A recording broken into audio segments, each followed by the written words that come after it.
ಎಲ್ರಿಗೂ ನಮಸ್ಕಾರ. ಎಲ್ಲ ಹೇಗಿದ್ದೀರಾ? ಇವತ್ತಿನ ವಿಡಿಯೋದಲ್ಲಿ ನಾವು ಚರ್ಚೆ ಮಾಡಬೇಕಾಗಿರೋದು ಸ್ಯಾಂಡಲ್ವುಡ್ನ ಒಂದು ದೊಡ್ಡ ಬ್ರ್ಯಾಂಡ್ ಬಗ್ಗೆ. ಅದೇ KVN ಪ್ರೊಡಕ್ಷನ್ ಹೌಸ್. ಹೆಸರು ಹೇಳಿದ ತಕ್ಷಣ ನೆನಪಾಗೋದು ಅಂದ್ರೆ ಅವರು ತಂದಂತಹ RRR, ಅನಿಮಲ್, ಕಲ್ಕಿ ಅಂತಹ ಬ್ಲಾಕ್ ಬಸ್ಟರ್ ಸಿನಿಮಾಗಳು. ಡಿಸ್ಟ್ರಿಬ್ಯೂಟರ್ ಆಗಿ ಇವರು ಮಾಡಿರೋ ಕಮಾಲು ಅಷ್ಟಿಷ್ಟಲ್ಲ.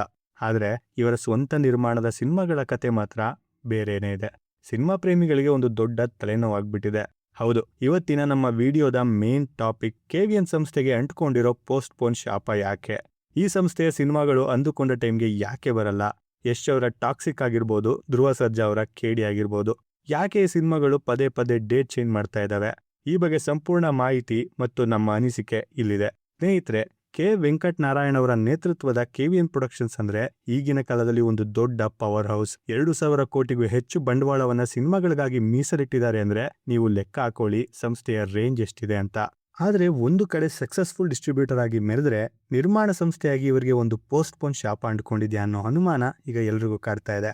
ಒಂದು ಸಿನಿಮಾ ಶುರುವಾದ್ಮೇಲೆ ಅದು ಅಂದುಕೊಂಡ ದಿನಕ್ಕೆ ಶೂಟಿಂಗ್ ಮುಗಿಯಲ್ಲ, ಫಿಕ್ಸ್ ಮಾಡಿದ ದಿನಕ್ಕೆ ರಿಲೀಸ್ ಆಗಲ್ಲ. ಈ ಕತೆ ತಮಿಳಿನ ಜನನಾಯಕನಿಂದ ಶುರುವಾಗಿ ಕನ್ನಡದ ಕೇಡಿ ಮತ್ತು ಈಗ ಯಶ್ ಅವರ ಟಾಕ್ಸಿಕ್ ವರೆಗೂ ಬಂದು ನಿಂತಿದೆ. ಮೊದಲು ಮಾತಾಡೋಣ ಎಲ್ಲರೂ ಕಾಯ್ತಿರೋ ಟಾಕ್ಸಿಕ್ ಬಗ್ಗೆ. ರಾಕಿ ಬಾಯ್ ಯಶ್ ಅವರ ಈ ಸಿನಿಮಾದ ಮೇಲೆ ಇಡೀ ಭಾರತೀಯ ಚಿತ್ರರಂಗದ ಕಣ್ಣಿದೆ. ಅನೌನ್ಸ್ ಆದಾಗಿನಿಂದನೂ ಸಖತ್ ಹೈಪ್ ಕ್ರಿಯೇಟ್ ಮಾಡಿರೋ ಸಿನಿಮಾ ಇದು. ಆದ್ರೆ ಪಾಪ ಅಭಿಮಾನಿಗಳು ಅಂದುಕೊಂಡ ಡೇಟ್ಗೆ ಟೀಸರ್ ಬರುತ್ತಾ, ಸಿನಿಮಾ ರಿಲೀಸ್ ಆಗುತ್ತಾ ಅಂತ ಕಾಯ್ತಾನೆ ಇರಬೇಕು. ಮಾರ್ಚ್ 19ಕ್ಕೆ ಬರಬೇಕಾಗಿದ್ದ ಸಿನಿಮಾ ಈಗ ಜೂನ್ 4ಕ್ಕೆ ಹೋಗಿದೆ. ಯಾಕೆ ಅನ್ನೋ ಪ್ರಶ್ನೆಗೆ ಟೆಕ್ನಿಕಲ್ ಸಮಸ್ಯೆಗಳು, ಯುದ್ಧದ ಹಿನ್ನೆಲೆ ಮತ್ತು ಪ್ರೊಡಕ್ಷನ್ ಸ್ಕೇಲ್ ಅಂತ ಕಾರಣಗಳು ಸಿಗುತ್ತಿವೆ. ಆದ್ರೆ ಅಭಿಮಾನಿಗಳಿಗೆ ಮಾತ್ರ ಮತ್ತೆ ಪೋಸ್ಟ್ಪೋನ್ ಆಯ್ತಾ ಅನ್ನೋ ಬೇಸರ ಗ್ಯಾರಂಟಿ. ಇನ್ನು ಧ್ರುವ ಸರ್ಜಾ ಅವರ ಕೇಡಿ ಕತೆ ನೋಡಿ. ಈ ಸಿನಿಮಾ ಮೊದಲ ಪ್ಲಾನ್ ಪ್ರಕಾರ 2024ರ ಡಿಸೆಂಬರ್ಗೆ ರಿಲೀಸ್ ಆಗ್ಬೇಕಿತ್ತು. ಆದ್ರೆ ಡಿಸೆಂಬರ್ ಹೋಯ್ತು, ಜನವರಿ ಹೋಯ್ತು, ಡೇಟ್ಸ್ ಮುಂದೆ ಹೋಗ್ತಾನೆ ಇತ್ತು. 2025ರ ಏಪ್ರಿಲ್, ಮೇ, ಸೆಪ್ಟೆಂಬರ್ ಹೀಗೆ ಪೋಸ್ಟ್ಪೋನ್ ಮೇಲೆ ಪೋಸ್ಟ್ಪೋನ್ ಆಗ್ತಾನೆ ಬಂತು. ಕೊನೆಗೆ ಈಗ ಏಪ್ರಿಲ್ 30ಕ್ಕೆ ಫಿಕ್ಸ್ ಆಗಿದೆ ಅಂತ ಸುದ್ದಿ. ಜೋಗಿ ಪ್ರೇಮ್ ನಿರ್ದೇಶನದ ಈ ಮಲ್ಟಿ ಸ್ಟಾರ್ ಸಿನಿಮಾದಲ್ಲಿ ಸಂಜಯ್ ದತ್ ಇದ್ದಾರೆ, ಶಿಲ್ಪಾ ಶೆಟ್ಟಿ ಇದ್ದಾರೆ, ರವಿಚಂದ್ರನ್ ಇದ್ದಾರೆ, ರಮೇಶ್ ಅರವಿಂದ್ ಇದ್ದಾರೆ.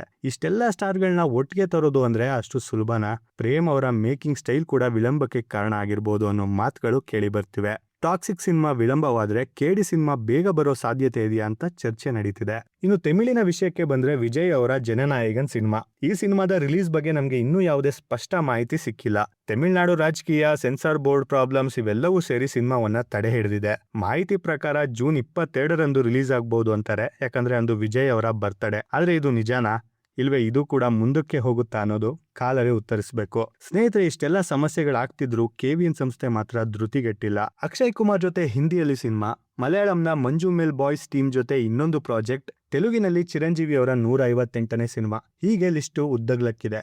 ಇವರ ಪ್ರೀ ಪ್ರೊಡಕ್ಷನ್ ಕೆಲಸಗಳನ್ನಂತೂ ತುಂಬಾ ಆಕ್ಟಿವ್ ಆಗಿಯೇ ಮಾಡ್ತಿದ್ದಾರೆ. ಆದ್ರೆ ಇಲ್ಲಿರುವ ದೊಡ್ಡ ಪ್ರಶ್ನೆ ಅಂದ್ರೆ, ಇಷ್ಟೆಲ್ಲ ಬಂಡವಾಳ ಹೂಡಿದ್ಮೇಲೆ ಸರಿಯಾದ ಮ್ಯಾನೇಜ್ಮೆಂಟ್ ಯಾಕಾಗ್ತಿಲ್ಲ? ದೊಡ್ಡ ಸ್ಟಾರ್ಗಳನ್ನ ಒಪ್ಪಿಸ್ಕೊಂಡು ಅದ್ದೂರಿ ಸೆಟ್ಗಳನ್ನ ಹಾಕಿ ಕೋಟಿ ಖರ್ಚು ಮಾಡಿದ್ರೆ ಸಾಲದು. ಸರಿಯಾದ ಸಮಯಕ್ಕೆ ಸಿನಿಮಾವನ್ನ ಪ್ರೇಕ್ಷಕರ ಮುಂದೆ ತರೋದು ಕೂಡ ಅಷ್ಟೇ ಮುಖ್ಯ ಅಲ್ವಾ? KVN ಸಂಸ್ಥೆಯು ಡಿಸ್ಟ್ರಿಬ್ಯೂಷನ್ ನಲ್ಲಿ ಮಾಡಿರೋ ಸಾಧನೆ ಅದ್ಭುತ. ಬೇರೆ ಭಾಷೆ ಸಿನಿಮಾಗಳನ್ನ ಕರ್ನಾಟಕದಲ್ಲಿ ಯಶಸ್ವಿಯಾಗಿ ರಿಲೀಸ್ ಮಾಡ್ತಾರೆ. ಆದ್ರೆ ತಮ್ಮ ಸ್ವಂತ ಪ್ರೊಡಕ್ಷನ್ ವಿಷಯದಲ್ಲಿ ಮಾತ್ರ ಯಾಕೆ ಈ ಹಿನ್ನಡೆ? ಬಹುಶಃ ಇದು ಅತಿಯಾದ ನಿರೀಕ್ಷೆಗಳು, ಸ್ಟಾರ್ ನಟರ ಡೇಟ್ಸ್ ಅಡ್ಜಸ್ಟ್ಮೆಂಟ್ ಸಮಸ್ಯೆ ಅಥವಾ ನಿರ್ದೇಶಕರ ಮೇಕಿಂಗ್ ನಲ್ಲಿ ವಿಳಂಬ ಇರಬಹುದು. ಕಾರಣ ಏನೇ ಇರಲಿ, ಅಭಿಮಾನಿಗಳು ಇರೋದು ಸಿನಿಮಾವನ್ನ ನೋಡೋದಕ್ಕೆ, ಪೋಸ್ಟರ್ಗಳನ್ನ ನೋಡಿ ಕಾಯೋದಕ್ಕಲ್ಲ.